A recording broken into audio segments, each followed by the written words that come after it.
With the new recruiting rules and the changes coming up in August, are you concerned about the burden that might put on kids, the amount of texting and that type of stuff that might go No, on? you know, as far as the texting goes, when you're Facebooking a young man, that comes through their phone anyway. So I don't know if it's really going to make that big of a difference. I think that people are, in some regards, you know, time will tell.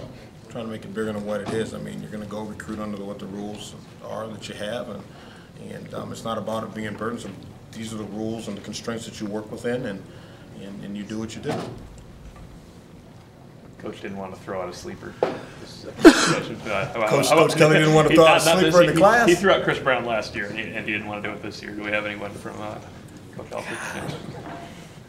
If the head coach didn't throw one out, I'm dang sure not throwing one out. No, I'm not getting caught in that one. Good try, though. No, I don't. Listen, these guys will all come in, they'll compete. They'll all have an opportunity to compete and be coached at the same level. And the guys that can help us play winning football, the guys that help us play championship football on our staff size, then those will be the guys that are going to play. And if they're not ready right away, then they're not. And that's our job to get them ready, though. Do you find when you're going with coach's recruiting profile, is it ever tough to sell kids on the big skill profile because, hey, you might be moving position? You know, you no, because I think again it goes to what it goes. You got to know your clientele. You have to know the type of young man that you're recruiting. And we're not in the line and conniving, so we tell kids up front, here's what we're doing, and if that doesn't fit, they'll bail quickly. If we don't.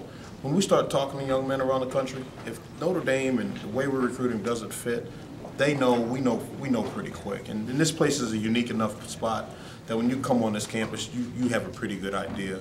And you hear people talk about it, but it's true. And I think if you were to talk to our guys, they know when they set foot on this campus that that's different, that's not for me, that is for me. So no, and I think guys just want to win. At the end of the day, the type of guys you want, they just want to win. And I believe the status of 75% of this class, they're winning programs, and they understand, they know, they've been through the process of how to win, and a lot of times that means being very unselfish and taking your personal goals out of it, and I think guys understand that. Tony, based on maybe some of the reduced volatility here at the end, like you guys pretty much are getting everybody you expected to get. Do you think that reflected maybe the change in approach from last year? And maybe some of the unpredictabilities that, I mean, are inherent with teenagers, but... Yeah, guys are going to change their minds. That's part of it. People reserve the right to change their minds. That happens.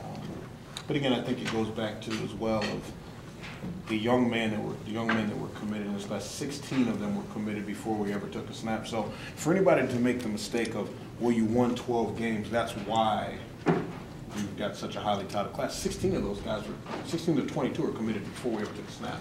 So they had already bought in to what Notre Dame's doing. They'd already bought into the message of Coach Kelly and his staff. So I think, again, that helped with some of the volatility you're talking about, or the diminishing effects of that. But again, winning spirits fly out of that too. You know, when you're looking down the pipeline and you're saying, well, you just played for a national championship game, you got a freshman at quarterback, and then you got a young guy at the varsity standing outside as a receiver, and Troy Nicholas is a young guy, then you go on the defensive side of the ball, you've got some freshmen scattered around in the defensive backfield.